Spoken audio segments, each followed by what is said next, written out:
For the rest of my life, I'll be with you. I'll stay by your side, honest and true to. So, hello madlang persons. Eto na naman po si Akech. Tinitingnan ko lang po yung aking mukha. Yan, kasi ako ay magkain ng konti. Bago muna kakain is nag-posing muna dyan si Akech. Yan guys. Yan ang aking mini room. Yan, so eto nga, ako'y pupunta na sa kusyena. Yan, tayo pupunta na sa kusyena guys. Tinitingnan ko lang yung aking body kasi lagi na lang siyang may bell-bell. Di na natatapos yung bell-bell ko guys.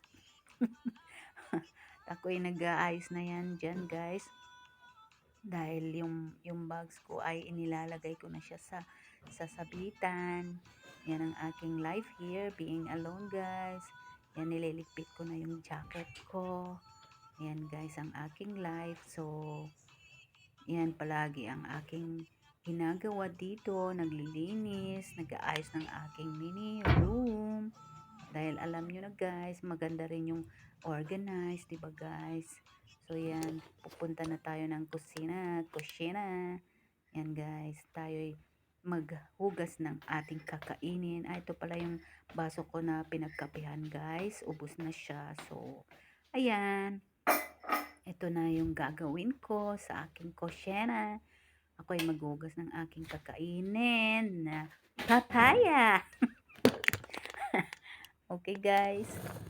Ayan ang aking life here. Ito ang aking mini kutsena.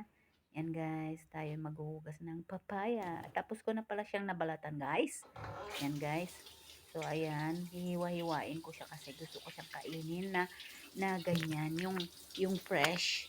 Hindi ko siya lulutuin guys. Yan. Kaso yung ano kasi, yung kutsilyo ko dyan is makulong kaya nahihirapan talaga ako maghati. Yan, ganito lang yung simple life here. You know guys.